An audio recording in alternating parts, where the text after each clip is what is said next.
Bienvenidos una vez más a este espacio de historias para descansar la mente y el corazón. Estás en el lugar perfecto para desconectarte del día, relajarte y dejar que la imaginación te lleve suavemente hacia el sueño.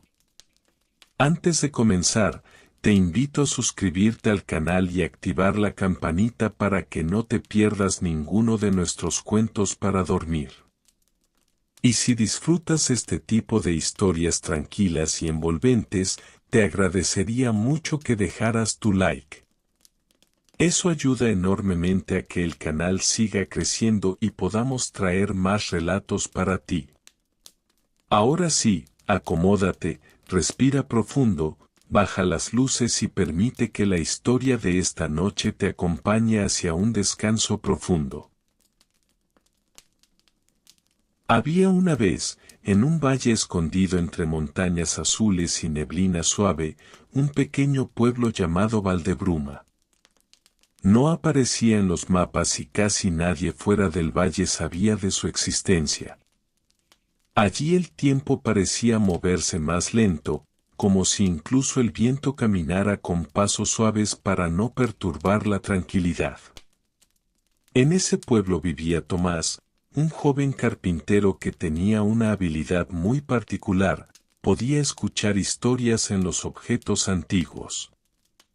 Cuando tocaba una mesa vieja o una puerta gastada por los años, sentía ecos del pasado, como susurros lejanos que le contaban secretos olvidados. Una tarde de otoño, mientras ordenaba el taller de su abuelo fallecido, encontró un reloj de pared cubierto de polvo. Era grande, de madera oscura, con grabados de estrellas y lunas en el marco.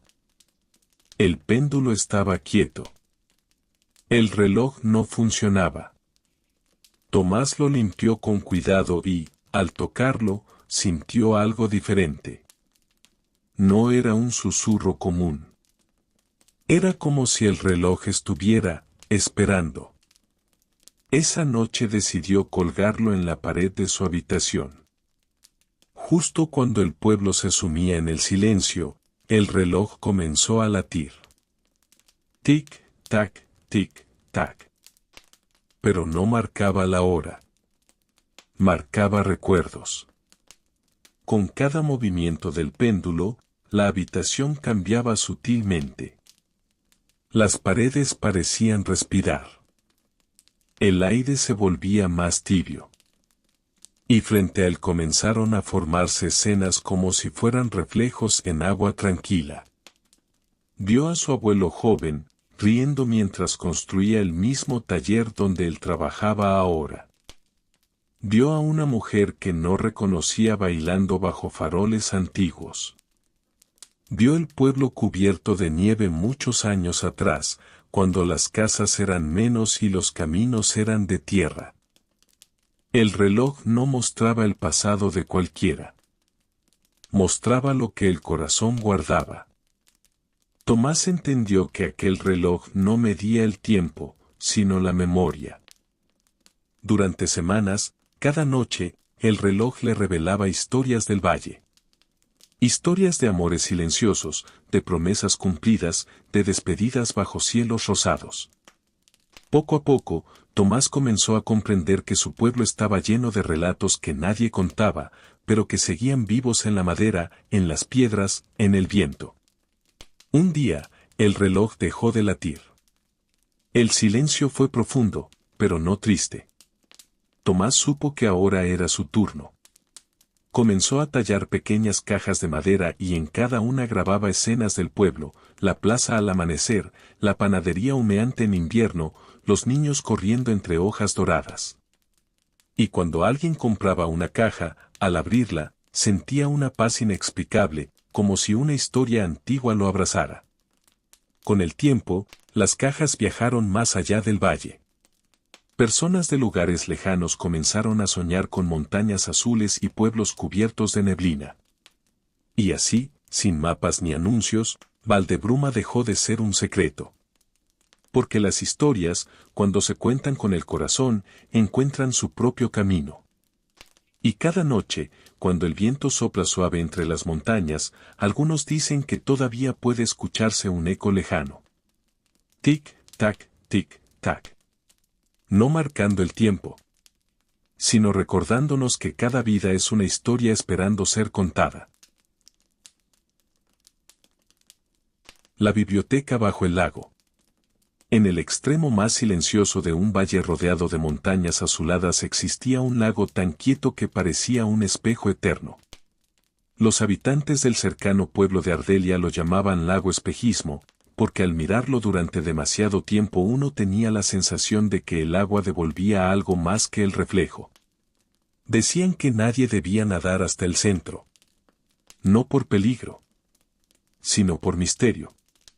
Elías, un joven encuadernador de libros antiguos, había crecido escuchando esas advertencias. Desde niño sentía una conexión extraña con el lago. Cuando el viento soplaba, el agua producía un sonido bajo, casi como el roce de páginas pasando lentamente. Una tarde de verano, cuando el cielo estaba cubierto por nubes suaves y el pueblo descansaba en su rutina silenciosa, Elías decidió remar hasta el centro. El agua estaba inmóvil. Demasiado inmóvil. Al detener el bote, miró hacia abajo. No vio su reflejo. Vio profundidad. Una claridad imposible. Como si el lago no tuviera fondo. Y entonces lo escuchó. Un murmullo. No provenía del viento. Provenía del agua. Sin entender del todo por qué, se inclinó y tocó la superficie. El lago no estaba frío. Estaba tibio. Y al contacto, la superficie se onduló formando un círculo perfecto que no se deshizo. El bote comenzó a descender. No cayó. Descendió suavemente, como si el agua se abriera en silencio para dejarlo pasar. Elías no sintió miedo. Sintió reconocimiento. Cuando el descenso terminó, el bote reposaba sobre un suelo firme, iluminado por una luz suave que no tenía fuente visible. Frente a él se alzaba una estructura inmensa. Una biblioteca. Columnas de piedra clara. Ventanas arqueadas. Puertas talladas con símbolos antiguos que parecían letras olvidadas. Y alrededor, el agua permanecía suspendida como un cielo líquido. Entró. El interior era infinito. Estanterías interminables, repletas de libros de todos los tamaños. Algunos diminutos como la palma de una mano.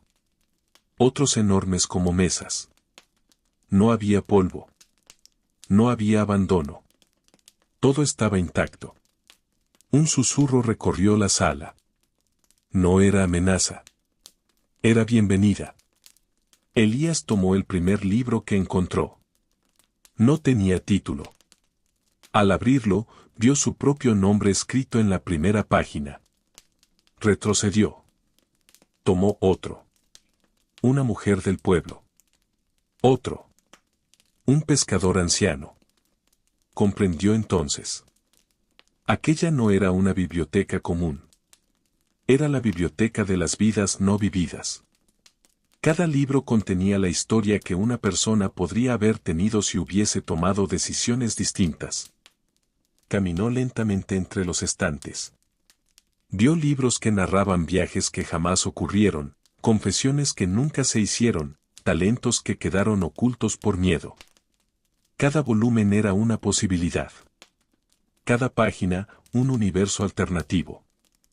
En el centro de la biblioteca había una mesa circular. Sobre ella reposaba un libro más grande que los demás. No tenía nombre en el lomo. Pero cuando Elías lo tocó, el título apareció. Si te atreves. Lo abrió. Las páginas estaban en blanco. Esperando. Comprendió que ese libro no contenía un destino alternativo. Contenía el que aún estaba a tiempo de escribir. El lago no mostraba lo que fue. Mostraba lo que aún podía ser. Durante lo que parecieron horas, caminó entre historias posibles. Algunas felices. Otras solitarias. algunas llenas de gloria, otras llenas de calma. Y entendió algo profundo. No existía una vida perfecta. Solo existían elecciones conscientes. Cuando regresó a la superficie, el atardecer teñía el cielo de naranja y oro. Nada parecía distinto. Pero él sí lo era. Desde ese día, cada vez que dudaba, recordaba la biblioteca bajo el lago. Recordaba los libros sin escribir. Y comenzó a vivir con una pregunta constante. ¿Estoy eligiendo por miedo o por verdad? Dicen que el lago sigue allí. Silencioso.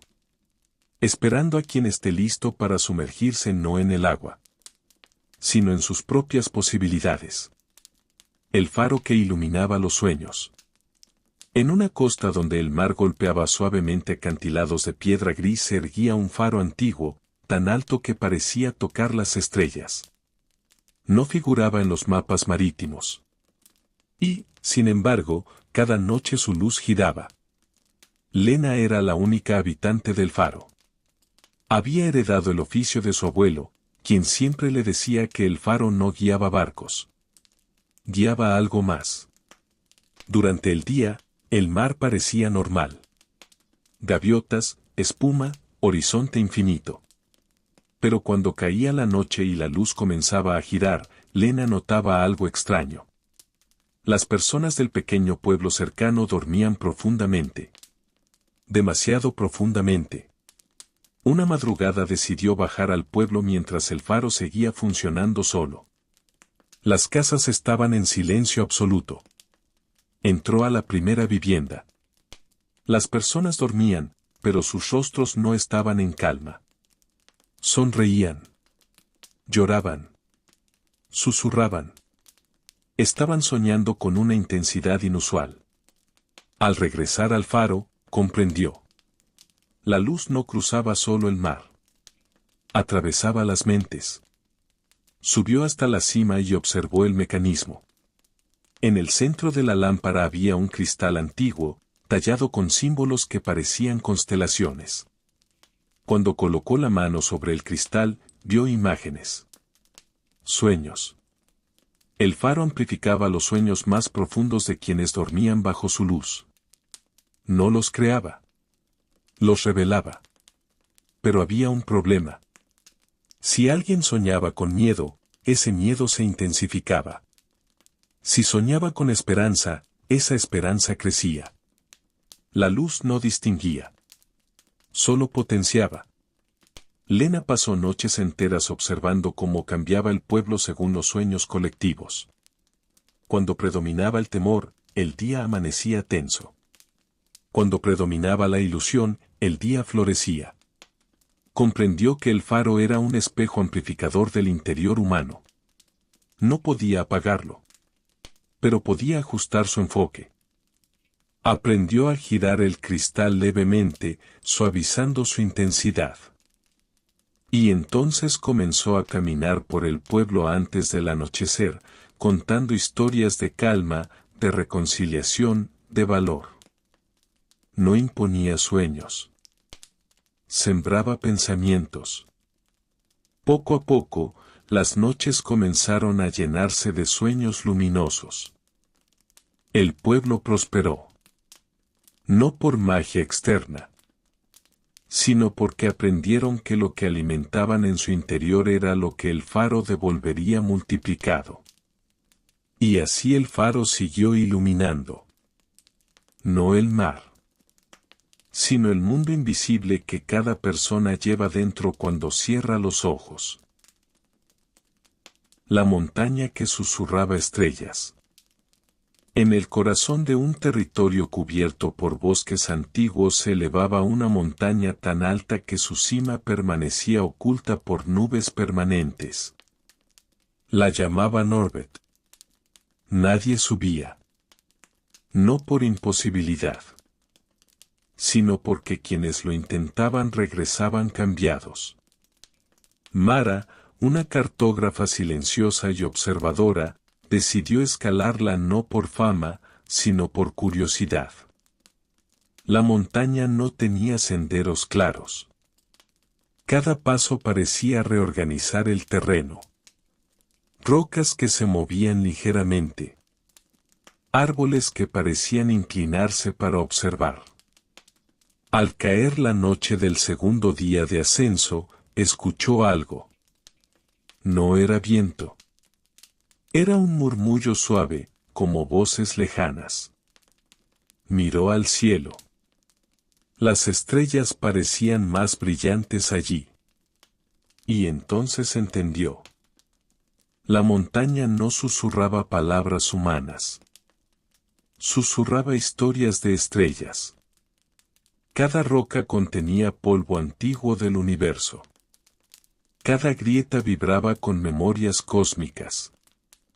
Cuando tocó el suelo, imágenes cruzaron su mente, explosiones de luz, nacimiento de galaxias, silencios infinitos. La montaña era un punto donde la memoria del universo se concentraba. Quien ascendía no regresaba igual porque comprendía algo esencial. Somos breves. Pero estamos hechos de lo eterno. Mara llegó a la cima. No encontró un tesoro. Encontró claridad. Las nubes se abrieron y el cielo parecía tan cercano que podía tocarlo. Escuchó el susurro final. Eres pequeña, pero no insignificante. Descendió sin prisa. Desde entonces, vivió con una serenidad distinta. Porque cuando uno entiende que lleva estrellas en la sangre, el miedo pierde volumen. Y la vida, incluso en su fragilidad, se vuelve inmensa. Intrigado, comenzó a experimentar. Invitó a una vecina anciana a contarle su recuerdo más feliz frente al árbol. Mientras ella hablaba, el tronco vibró levemente y una nueva rama apareció, delicada y luminosa. Luego pidió a un joven que hablara de su mayor miedo. El árbol no se marchitó. Pero sus hojas sonaron más graves, más profundas. Adrián comprendió entonces que aquel jardín no era común. Era un lugar donde el tiempo no se perdía. Se transformaba. Decidió no contarle a nadie más. Pero el jardín siguió cambiando. Un segundo árbol brotó semanas después. Este tenía hojas doradas y sonido más rápido. Representaba el tiempo apresurado, las decisiones impulsivas, las palabras dichas sin pensar. Un tercero apareció en invierno. Más pequeño. Sus hojas eran casi transparentes. Solo vibraban cuando alguien permanecía en silencio largo rato, reflexionando. El jardín se convirtió en un mapa invisible de la vida del pueblo. Adrián dejó de medir horas en relojes. Comenzó a medir momentos. Una tarde, una niña llamada Clara llegó hasta la casa. Había escuchado rumores sobre árboles extraños. Adrián dudó. Pero algo en su mirada le dio confianza. La llevó al jardín. Clara caminó entre los árboles con calma. Se detuvo frente al primero, el plateado, y cerró los ojos. No dijo nada. No hizo nada. Solo respiró. El árbol respondió. No con sonido. Con luz. Las hojas comenzaron a brillar suavemente como estrellas pequeñas. No era el brillo del pasado ni del futuro. Era el del presente absoluto. Adrián entendió en ese instante algo que había pasado por alto.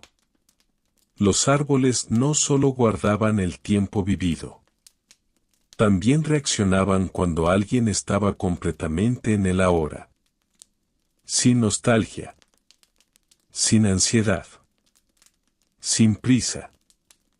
Ese era el crecimiento más luminoso. con los años, el jardín se llenó de árboles distintos. Algunos altos y complejos. Otros pequeños y casi invisibles. Pero todos compartían algo. No podían forzarse. Solo crecían con experiencias auténticas. Cuando Adrián envejeció, dejó una carta escondida en su taller. Decía que el jardín no pertenecía a la tierra, ni a él. Pertenecía a la atención. Quien viviera distraído, jamás lo vería. Quien viviera presente, lo escucharía crecer. Dicen que, después de su partida, la casa quedó vacía. Pero algunas noches, cuando el viento es suave, puede escucharse un murmullo rítmico detrás del antiguo portón. No es un reloj. No es el viento. Es el sonido del tiempo transformándose en algo que no se pierde. Porque el tiempo no desaparece. Se convierte en lo que somos capaces de vivir plenamente. El tren que viajaba entre mundos. En una estación que no figuraba en ningún mapa oficial, donde las vías parecían perderse entre la niebla permanente, existía un tren que no seguía horarios humanos. La estación se llamaba Última Luz. No tenía boleterías. No tenía relojes. No tenía anuncios.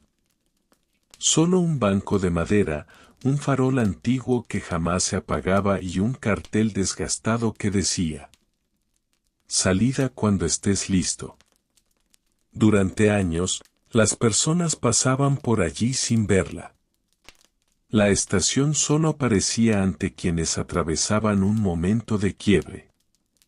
No necesariamente tragedia. A veces duda. A veces cambio. A veces un cansancio profundo que no sabía explicarse. Una noche, bajo una lluvia fina que parecía suspendida en el aire, una mujer llamada Elena llegó caminando sin saber cómo. Había salido de su casa después de una discusión que no supo cerrar. Caminó sin rumbo. Y cuando levantó la vista, estaba frente al farol encendido. El tren llegó sin ruido. No hubo silbato. No hubo vapor. Solo presencia. Era antiguo, de madera oscura y ventanas altas. En cada ventana no había reflejo, sino escenas. Paisajes distintos. Ciudades desconocidas. Bosques. Desiertos. Montañas imposibles. La puerta se abrió. Elena subió. El interior no tenía asientos numerados. Cada vagón era diferente. El primero parecía una sala de infancia. Dibujos en las paredes. Olor a pan recién hecho. Risas suaves flotando en el aire. El segundo era una oficina gris, llena de papeles y decisiones no tomadas. El tercero era un jardín que nunca visitó, pero que reconocía como si siempre hubiese soñado con él. Un hombre mayor vestido como conductor apareció a su lado. No llevaba uniforme. Solo una mirada tranquila. Este tren no viaja a lugares, dijo con voz baja. Viaja a posibilidades. Elena sintió que el suelo vibraba suavemente. El tren se movía, pero afuera no había paisaje continuo. Cada ventana mostraba un mundo distinto. El conductor explicó. Cada vagón es una versión de tu vida si hubieras elegido diferente en momentos clave. Elena sintió un escalofrío. Entró al vagón del jardín. Allí se vio a sí misma dedicándose a pintar, algo que abandonó años atrás por responsabilidad. La versión alternativa sonreía más. En otro vagón, se vio aceptando un trabajo en otra ciudad. En otro, se vio pidiendo perdón cuando el orgullo la detuvo. No eran fantasías perfectas. Cada posibilidad tenía alegrías y dolores propios. El tren no mostraba mundos ideales. Mostraba caminos coherentes con decisiones distintas. Elena comenzó a comprender algo más profundo. El tren no estaba allí para hacerla arrepentirse. Estaba allí para mostrarle que su vida no estaba cerrada. Porque cada día aún era un cruce de vías. Mientras avanzaban, el tren comenzó a oscurecer. Los vagones se volvieron más abstractos. Paisajes formados por emociones puras. Colores que representaban valentía. Sombras que representaban miedo. El conductor habló de nuevo. No puedes quedarte en ningún vagón. No puedes cambiar el pasado. Pero puedes decidir cómo bajarás del tren. Elena sintió que el viaje se acercaba al final. Llegaron a un último vagón completamente vacío. En el centro, solo un espejo. No reflejaba su rostro actual. Reflejaba potencial. Una versión de ella firme, serena, con una decisión clara en la mirada. El tren se detuvo. La puerta se abrió nuevamente en la estación Última Luz. Antes de bajar, Elena preguntó: ¿volveré a ver este tren? El conductor sonrió levemente. Siempre que olvides que tienes opciones. Elena descendió. La estación desapareció detrás de ella como si nunca hubiera existido. Regresó a su casa. La discusión seguía pendiente. La decisión seguía abierta. La vida seguía siendo imperfecta. Pero ahora sabía algo que antes no. No estaba atrapada. Nadie lo está del todo. Las vías no son líneas rectas inevitables.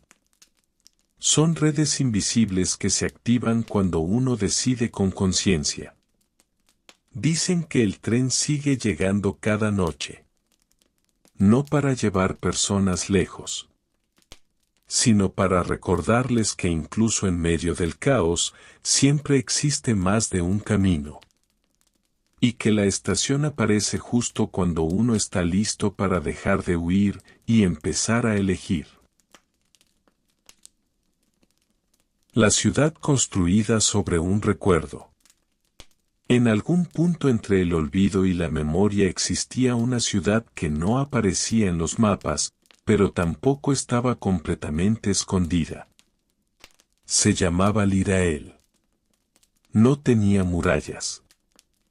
No tenía puertas. No tenía un límite claro. Porque Lirael no estaba construida sobre tierra firme. Estaba construida sobre un recuerdo. No el recuerdo de una sola persona, sino uno compartido. Nadie sabía exactamente cuál era ese recuerdo original.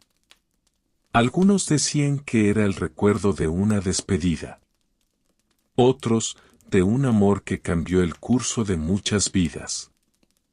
Otros creían que era el instante en que alguien decidió perdonar cuando tenía razones para no hacerlo. Lo único seguro era que, en el centro de la ciudad, existía una plaza circular donde el suelo parecía más claro, casi luminoso al amanecer. Allí vivía Irene, un restaurador de estructuras antiguas. Su oficio consistía en reparar grietas en edificios viejos, reforzar columnas debilitadas por el tiempo y devolver estabilidad a lo que parecía estar por caer. Pero Irene tenía un secreto. Podía ver las grietas invisibles. No las del concreto. Las del recuerdo. Cada vez que alguien en la ciudad comenzaba a olvidar algo importante, una promesa, un aprendizaje, una verdad sobre sí mismo, aparecía una fisura leve en las paredes cercanas a la plaza central. Al principio eran casi imperceptibles. Una línea fina. Un sonido leve por la noche. Una vibración en el aire. Irene entendió con los años que el Irael se sostenía gracias a que sus habitantes mantenían vivo el recuerdo que la originó. Pero nadie hablaba de ese recuerdo. Era como si todos lo supieran sin poder nombrarlo. Una tarde, una niña llamada Sora llegó a la plaza y preguntó en voz alta: ¿qué estamos intentando no olvidar? El silencio fue inmediato. Los adultos la miraron con incomodidad. Irene sintió algo cambiar en el aire. Esa noche, las grietas crecieron. No violentamente, pero sí con decisión. Las farolas parpadearon. Las ventanas vibraron. El suelo de la plaza se volvió ligeramente más frío. Irene comprendió que el recuerdo central estaba debilitándose. Decidió investigar. Comenzó a hablar con los ancianos del lugar. Cada uno tenía una versión distinta. Uno hablaba de una guerra que no ocurrió gracias a una sola decisión. Otra hablaba de un sacrificio silencioso. Otro mencionaba un acto de compasión que cambió generaciones. Las historias no coincidían en detalles, pero coincidían en algo esencial. Alguien, en el pasado, eligió actuar desde el amor cuando el miedo era más fuerte. Ese acto había fundado la ciudad. No físicamente, energéticamente. L'Irael no era un lugar. Era la consecuencia de una decisión consciente repetida con el tiempo. Mientras Irene reconstruía esta comprensión, la ciudad comenzó a desestabilizarse. Las grietas aparecían incluso en edificios nuevos. Las sombras parecían más largas al atardecer. No era destrucción. Era fragilidad. La niña Sora regresó a la plaza días después y se sentó en el centro exacto del círculo luminoso. Cerró los ojos. No preguntó más. Solo recordó. Recordó una vez que eligió decir la verdad aunque tenía miedo. Recordó cuando ayudó a alguien sin esperar nada. Recordó cuando pidió perdón. Algo cambió. El suelo emitió una vibración leve. Irene lo sintió desde su taller. Corrió hacia la plaza. La luz bajo los pies de Sora era más intensa. Comprendió entonces algo fundamental. El recuerdo original no era un evento específico. Era una forma de actuar. La ciudad no estaba sostenida por una historia concreta. Estaba sostenida por la repetición del acto que la originó. Cada vez que alguien elegía con valentía tranquila. Cada vez que alguien perdonaba. Cada vez que alguien priorizaba la verdad sobre el orgullo. La ciudad se fortalecía. Pero cuando esas decisiones disminuían, las grietas aparecían. Irene reunió a los habitantes en la plaza por primera vez en generaciones. No para asustarlos, sino para explicarles lo que había descubierto. No necesitaban saber exactamente qué ocurrió en el pasado. Necesitaban encarnar ese mismo tipo de elección en el presente. La transformación no fue inmediata, pero fue constante. Pequeños actos comenzaron a multiplicarse. Conversaciones honestas. perdones pendientes. Ayudas silenciosas. Las grietas dejaron de expandirse. Algunas incluso desaparecieron. Lirael volvió a sentirse estable. No porque el recuerdo se aclarara, sino porque la intención se renovó. Con el paso del tiempo, Irene entendió algo aún más profundo. Todas las ciudades del mundo están construidas sobre recuerdos invisibles. Algunas sobre heridas. Otras sobre luchas. Otras sobre sueños. Pero solo se sostienen si las personas continúan practicando el acto que las fundó. Y si ese acto fue noble. La ciudad florece. Si fue egoísta. La ciudad se endurece. Lirael no era mágica. Era coherente. Y en el centro de su plaza no había un monumento. Había un espacio vacío.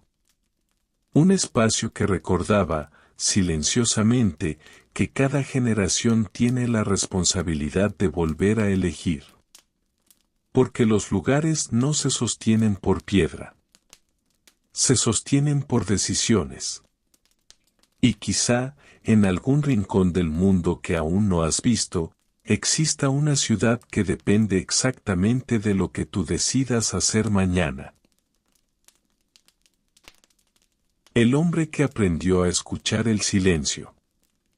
En una ciudad donde el ruido nunca se detenía, carros, voces, anuncios luminosos, relojes digitales marcando cada segundo, vivía un hombre llamado Dariel que comenzó a notar algo extraño. El silencio estaba desapareciendo. No solo el silencio exterior. El interior. Al principio fue sutil. Una sensación de cansancio constante. Como si incluso cuando todo estaba quieto, algo siguiera vibrando en su mente. Pensamientos superpuestos. Recuerdos mezclados con anticipaciones. Conversaciones imaginarias que nunca ocurrían. Intentó distraerse. Trabajó más horas. Escuchó música. Encendió la televisión antes de dormir. Pero cuanto más ruido añadía, más evidente se volvía la ausencia de algo esencial.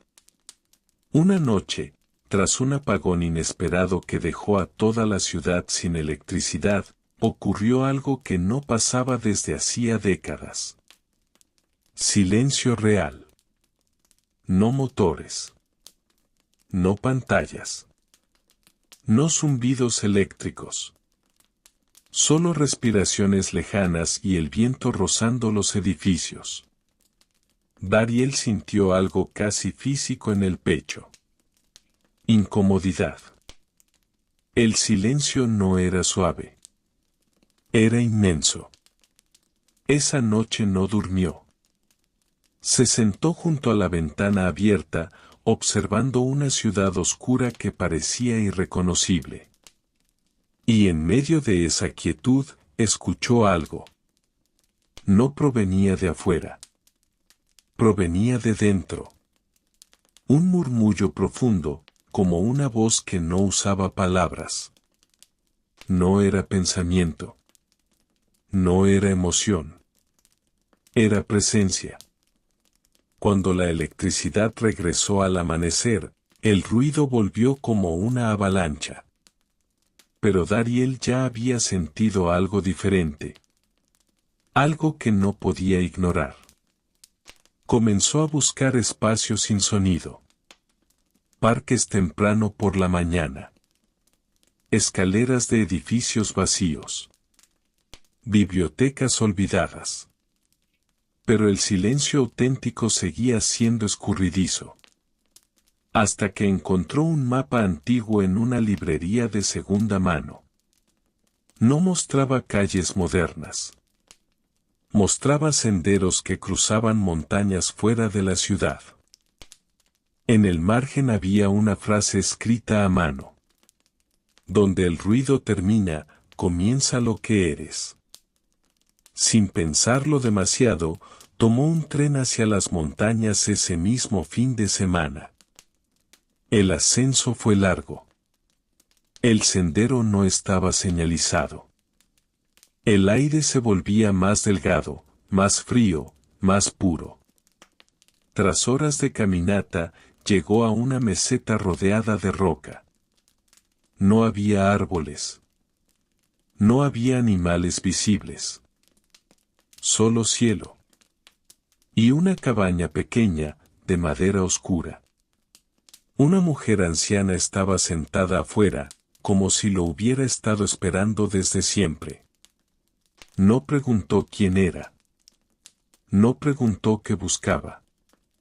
Solo dijo: si vienes por silencio, primero tendrás que soportarlo. Dariel se quedó. El primer día fue insoportable. Sin estímulos, su mente gritaba. Pensamientos acelerados. Culpa por el pasado. Ansiedad por el futuro. Diálogos internos interminables. La anciana no intervenía. Solo observaba. El silencio no elimina el ruido, le explicó finalmente. Lo revela. Pasaron días. El segundo día fue peor. El tercero, confuso. El cuarto, algo cambió. Los pensamientos seguían ahí, pero perdían intensidad. Las emociones surgían, pero se movían como nubes, no como tormentas permanentes. Dariel comenzó a notar sonidos que antes no percibía, el latido de su propio corazón en la quietud absoluta. El roce de su ropa al moverse. El cambio sutil de temperatura cuando el sol cruzaba el cielo. Y entonces ocurrió. En una madrugada especialmente fría, cuando el mundo parecía suspendido entre la noche y el amanecer, el silencio dejó de sentirse vacío. Se sintió lleno. No lleno de ruido. Lleno de vida.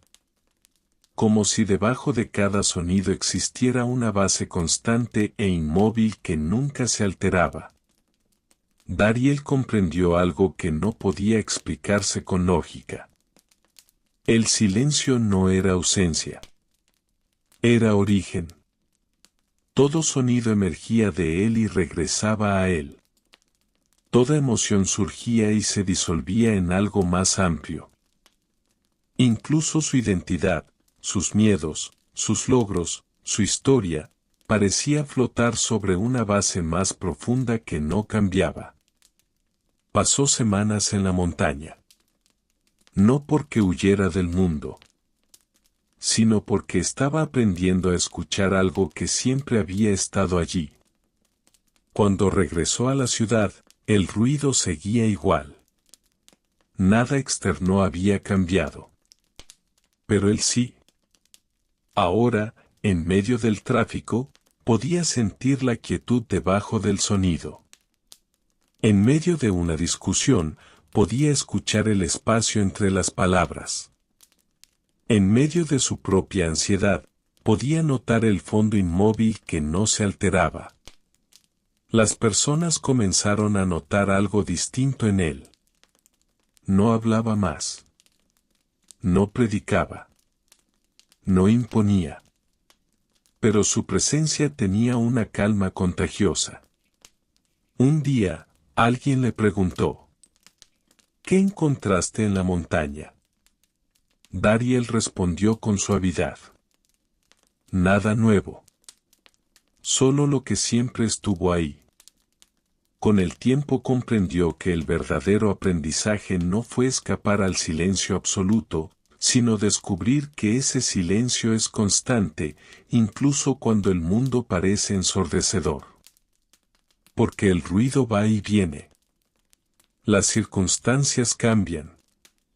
Las emociones suben y bajan. Pero hay algo en lo profundo que permanece intacto. Y cuando uno aprende a escucharlo, el mundo ya no se siente tan caótico. Se siente rítmico.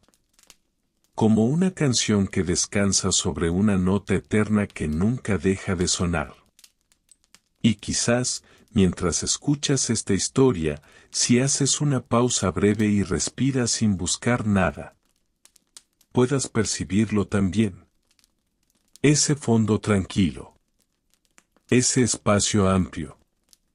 Ese silencio que no es vacío, sino hogar. El océano que devolvía los recuerdos. En el extremo occidental de un continente antiguo existía un pueblo construido frente a un océano inmenso y aparentemente infinito. No era un lugar turístico. No era famoso. Era simplemente un pueblo que aprendió a vivir mirando el horizonte. Lo extraño no era el mar. Era lo que el mar hacía. Durante generaciones, los habitantes sabían que, de vez en cuando, el océano devolvía algo a la orilla. No con violencia. No con tormenta. Sino en calma absoluta. Siempre al amanecer. Siempre cuando la marea bajaba en silencio. Y lo que traía no eran conchas ni madera flotante. Eran recuerdos. No recuerdos como imágenes mentales, sino objetos imposibles que contenían memorias olvidadas. Una vez apareció una pequeña caja de música oxidada. Cuando alguien la abrió, no sonó una melodía, sino la risa de una mujer que había muerto décadas atrás. Su hija, ya anciana, cayó de rodillas al escucharla. Era una risa que había intentado recordar durante años sin lograrlo. Otra vez, el mar dejó una carta sellada con cera intacta. No tenía fecha reciente. Era una carta escrita 40 años antes, jamás enviada. En su interior había palabras de perdón que llegaron demasiado tarde, pero que al leerse liberaron algo que llevaba años apretado en el pecho de quien la recibió. El océano no devolvía cualquier cosa. Devolvía lo que había quedado sin cerrar. Nadie sabía cómo el mar obtenía esos recuerdos. Algunos decían que el agua absorbía las lágrimas. Otros, que el viento arrastraba palabras no dichas hasta la superficie del mar. Otros creían que el océano era más antiguo que el tiempo humano y simplemente observaba, esperando el momento correcto para devolver lo necesario. En ese pueblo vivía Tomás, un joven que nunca había recibido nada del mar. No porque no tuviera recuerdos, sino porque había aprendido a enterrarlos tan profundamente que ni él mismo sabía dónde estaban. Había perdido a su hermano en una tormenta cuando era niño. El cuerpo nunca fue encontrado. Tampoco hubo despedida. Solo ausencia. Desde entonces, Tomás evitaba la orilla en los amaneceres. Decía que no creía en supersticiones. Pero en realidad temía que el mar le devolviera algo que no supiera cómo sostener. Un invierno particularmente largo cambió todo. Las mareas comenzaron a comportarse de forma distinta. Más frecuentes. Más insistentes. Objetos aparecían casi cada semana. El pueblo comenzó a sentirse inquieto. No todos estaban preparados para recuperar lo olvidado. Algunas memorias traían alivio. Otras, culpa. Otras, decisiones que ya no podían revertirse. Una madrugada gris, cuando el cielo estaba cubierto de nubes bajas, Tomás caminó sin darse cuenta hacia la orilla. No sabía por qué. Solo sintió que era momento. La marea retrocedía lentamente. Y allí, entre la espuma suave, había algo que no era madera ni metal. Era un pequeño farol de vidrio. Lo reconoció al instante. Era el farol que él y su hermano habían usado para pescar de noche cuando eran niños. Había desaparecido el mismo día de la tormenta. Sus manos temblaron al recogerlo. El vidrio estaba intacto. Dentro no había vela. Había luz. Una luz suave, azulada, que parecía respirar. Cuando lo sostuvo con ambas manos, el mundo alrededor se desdibujó. No fue una visión exacta. Fue sensación. Sintió la risa de su hermano. Sintió el sonido del mar aquella noche. Sintió el miedo. Y luego, algo que nunca se permitió sentir. Paz. No la paz de olvidar. La paz de aceptar que hubo amor incluso en medio del dolor. El océano no le devolvió la pérdida. Le devolvió el vínculo. Tomás comprendió entonces que el mar no regresaba recuerdos para abrir heridas. Los regresaba cuando la persona estaba lista para sostenerlos sin romperse. Con el paso de los meses, el pueblo comenzó a cambiar su relación con la orilla. Ya no era un lugar de miedo. Era un lugar de reconciliación. Las personas comenzaron a hablar más abiertamente. A despedirse cuando era necesario. A pedir perdón antes de que el orgullo se volviera permanente. Las mareas se hicieron menos frecuentes. No porque el océano se hubiera agotado, sino porque ya no había tanto pendiente que devolver. Una noche especialmente tranquila, Tomás regresó a la orilla con el farol en las manos. La luz seguía allí, tenue pero constante. Lo dejó suavemente sobre el agua. No como rechazo, sino como gratitud. La marea lo tomó sin resistencia. Y por primera vez desde la tormenta de su infancia, Tomás miró el horizonte sin sentir un peso en el pecho. Dicen que el océano sigue devolviendo recuerdos en ese pueblo.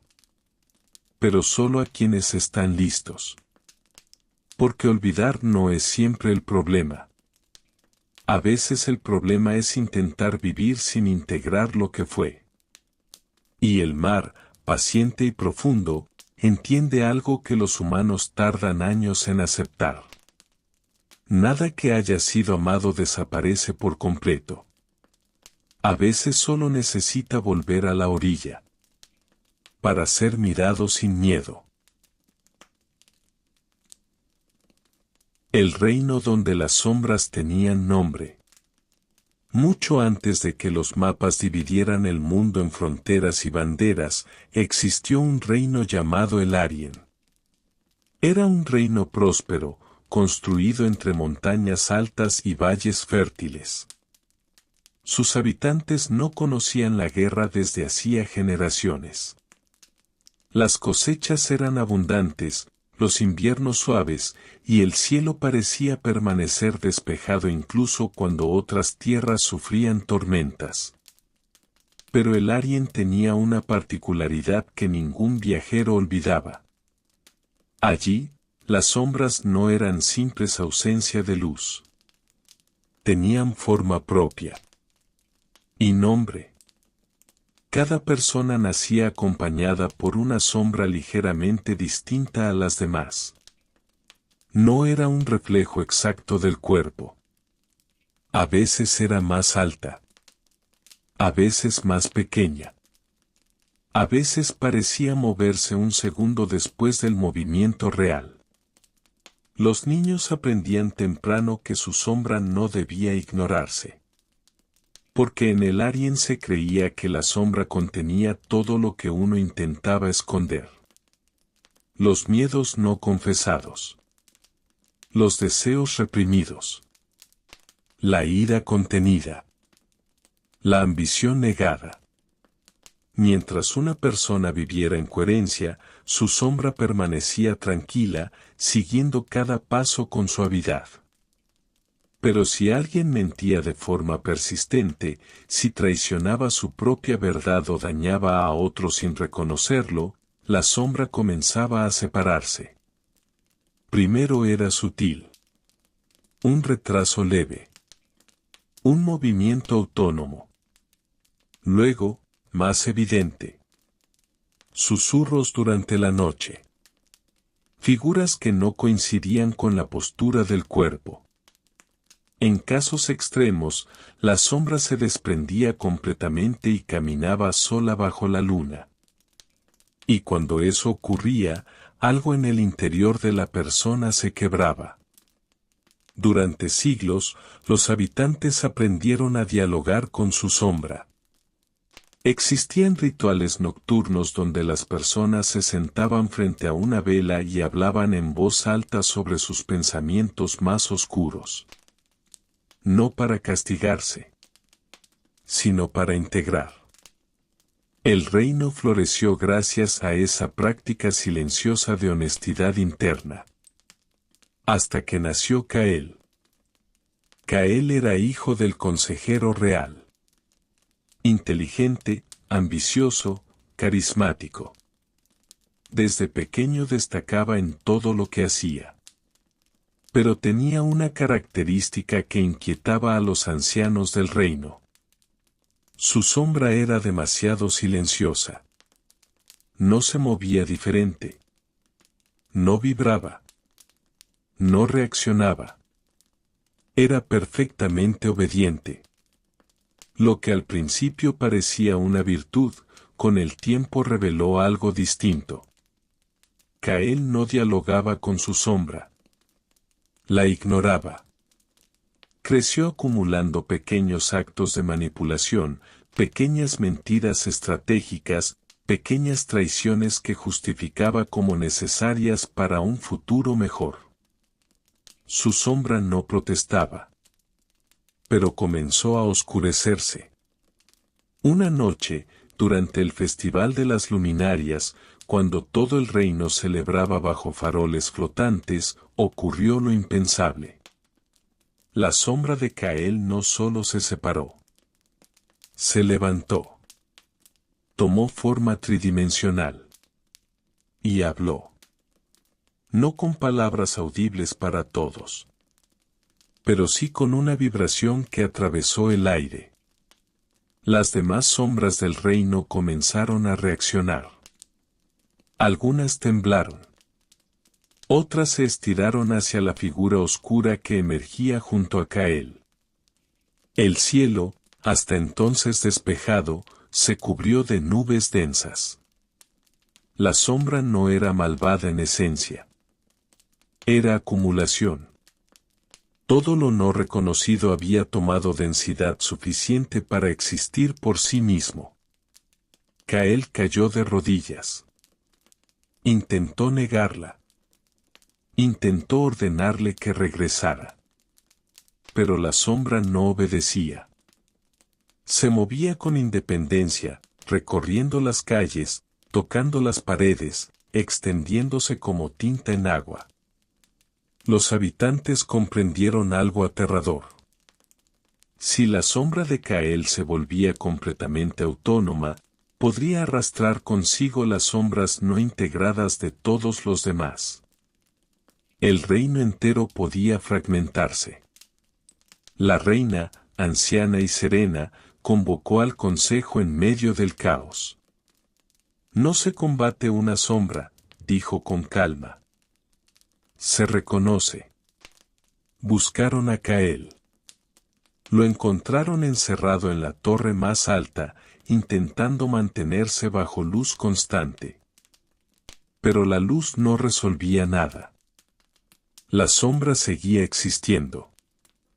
Finalmente, la reina lo obligó a bajar a la plaza central.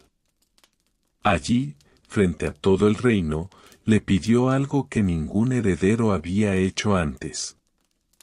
Confesar. No errores estratégicos. No disculpas calculadas.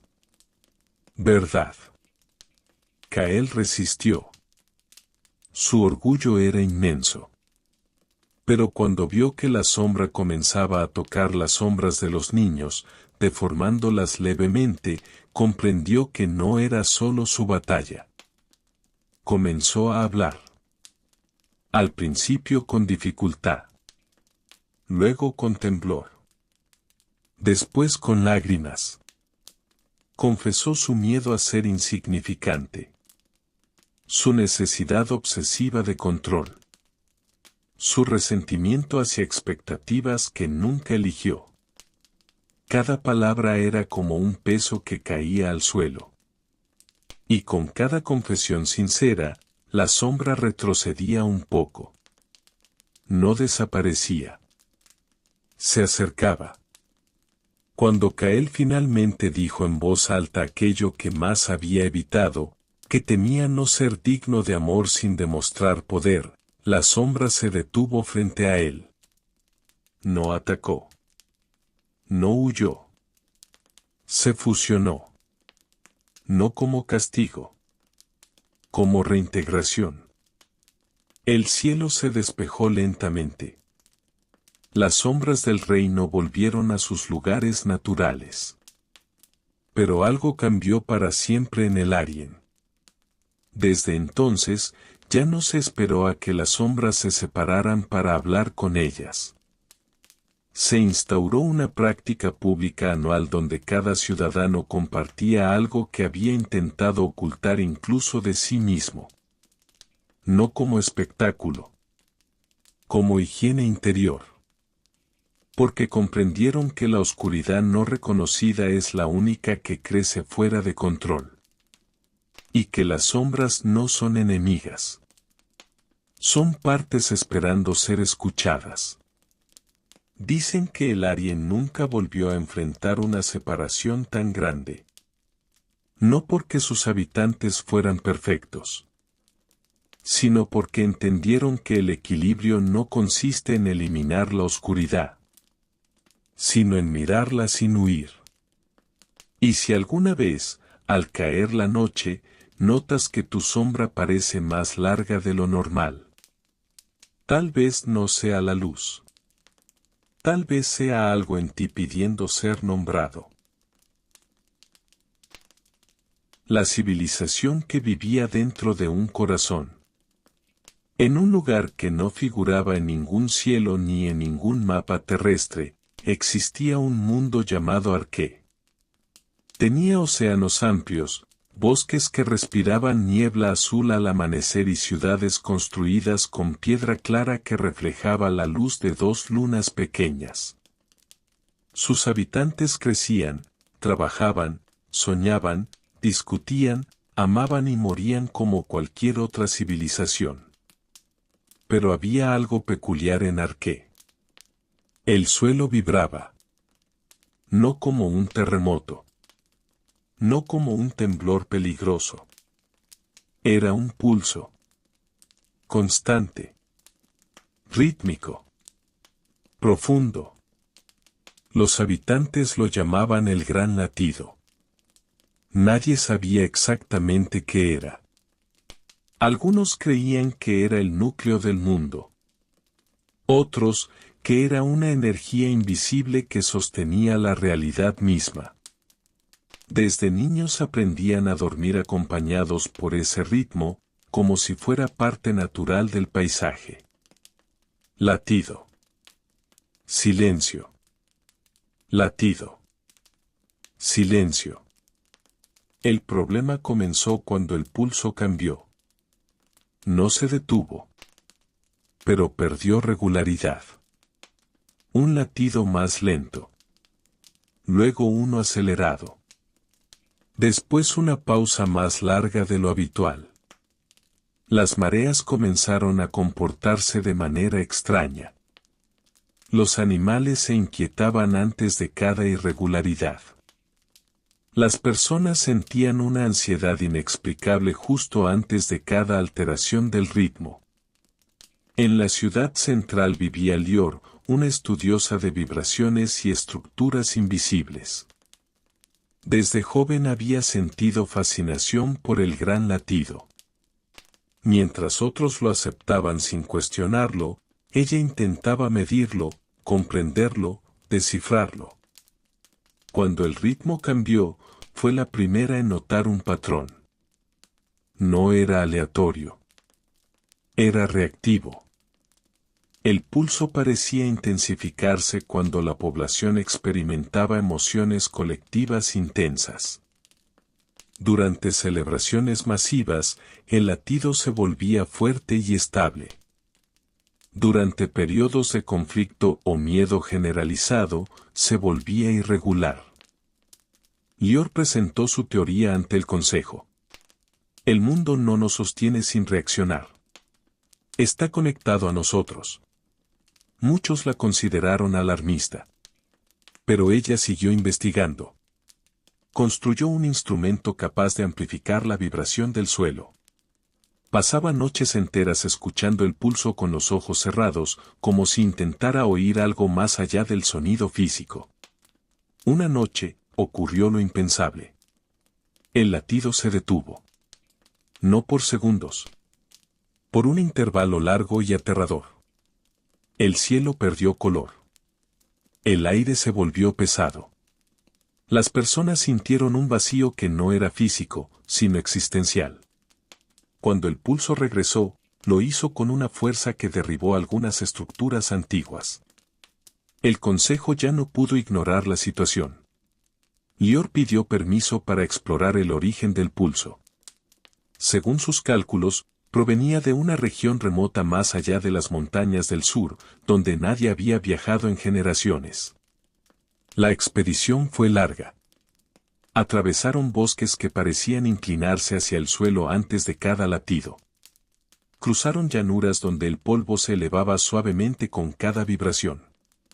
Finalmente llegaron a una grieta inmensa en la tierra. No era una cueva común. Era una apertura orgánica. El aire que salía de ella era tibio. Rítmico. Latido. Silencio. Latido. Descendieron. No encontraron magma. No encontraron cristal. Encontraron tejido. No tejido vegetal. No tejido mineral. Tejido vivo. Una estructura inmensa, roja y luminosa, se contraía y expandía con cada pulso. Arqué no estaba construido sobre un núcleo inerte. Estaba dentro de algo. Dentro de un corazón colosal.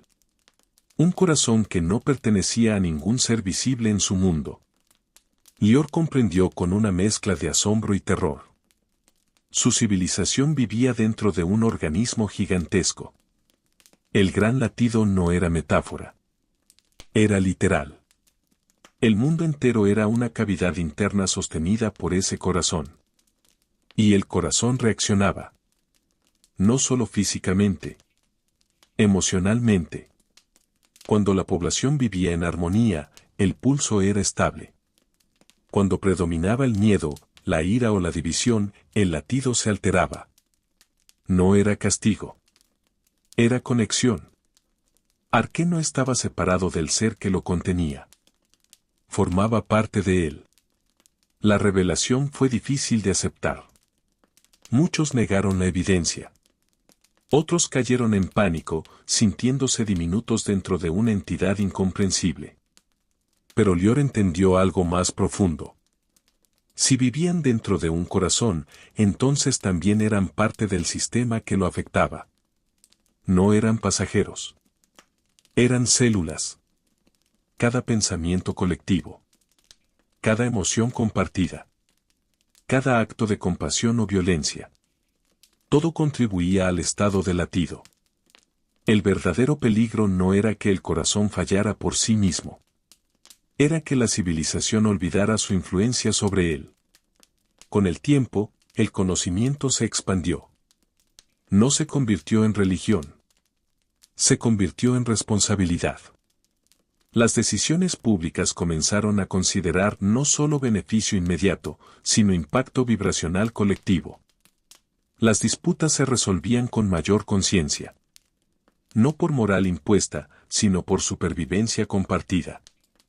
El latido se estabilizó. Más profundo. Más armónico. Más constante que nunca.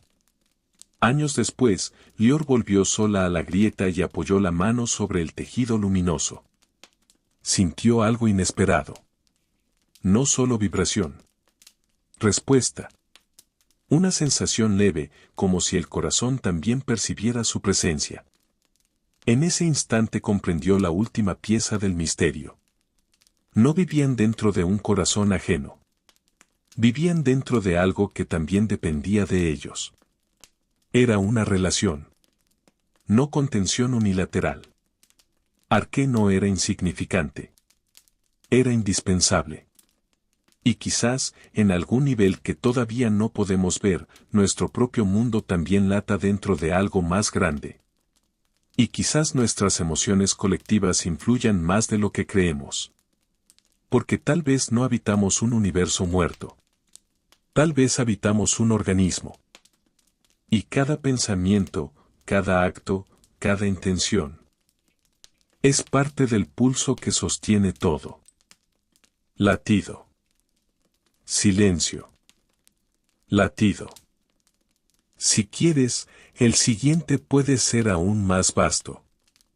Un universo que se reinicia cada vez que alguien olvida quién es. Una biblioteca infinita donde cada libro cambia la realidad. O una saga conectada donde todos estos mundos se revelan parte del mismo tejido. Tú dime hasta dónde quieres que lo llevemos. Y así llegamos al final de esta historia. Si te quedaste hasta aquí, gracias de verdad por regalarle este tiempo a la imaginación y a la calma.